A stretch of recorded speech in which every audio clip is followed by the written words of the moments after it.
Comme dans l'autre vidéo, même problématique, on va créer une sorte de méta-question, donc une question qui va en croiser plusieurs voilà, pour créer une sous-population assez facilement avec Excel, puisque comme je le dis dans ma note, c'est pas toujours facile de créer une sous-population ou de créer des méta-questions avec les programmes de saisie. Donc quand on ne connaît pas encore bien leurs spécificités, quand on travaille sur un nouveau programme qu'on ne connaît pas encore bien, on peut se servir d'Excel pour aller plus vite. Donc là, voilà, dans l'autre vidéo, je vous montre comment faire avec notamment avec les formules. Ici, je peux vous montrer avec une autre solution, à savoir les filtres. Donc même problématique, on a nos questions en colonne, nos individus en ligne. Et le principe est de créer une sorte de sous-population qui serait les gros rouleurs, hein, donc nombre de kilomètres par an, Q18 qui serait supérieur à 15 000 km par an, donc 15 000 à 20 000, 20 000 à 25 000, voilà, et puis plus de 25 000, donc soit une de ces trois réponses, et qui soient en même temps des détenteurs de l'assurance kilomètre, donc qui est répondu oui ici. Donc on va tout simplement créer une nouvelle question, hein. Ça c'est l'avantage d'Excel. Voilà, un détenteur, assurance, kilomètre, entre parenthèses, gros rouleur.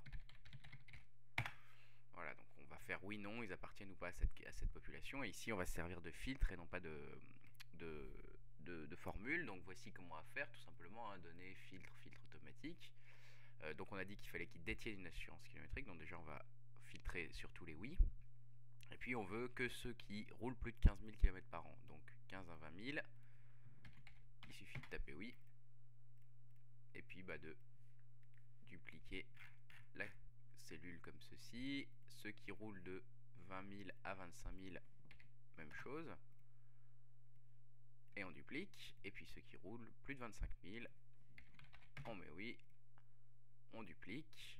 On a quasiment fini. On remet tous. On remet tous. Et là, on a bien nos individus qui appartiennent à notre population qui sont déjà filtrés, hein, par les oui, par les oui. Hein, donc on a bien des détenteurs qui sont des gros rouleurs. Et donc tous ceux qui n'ont pas répondu, les cellules vides, n'appartiennent pas à la population. On va les appeler tout simplement non. Donc pareil, je duplique, pardon. Donc je tire la cellule vers le bas comme ceci. Hop, ça a l'avantage de ne pas avoir à se familiariser avec les formules d'Excel. Donc si on ne s'y connaît pas forcément en formule d'Excel, ça va assez vite de faire ce genre de solution.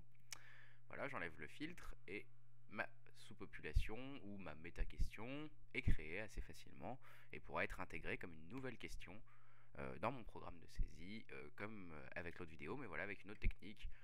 Dans les deux cas, que ce soit avec des formules ou avec des filtres, on crée une nouvelle question en partant de 1, 2, 3, 4, 5, 6, autant qu'on veut de questions, assez facilement, parfois, comme je le répète, beaucoup plus facilement qu'en passant par un programme de saisie.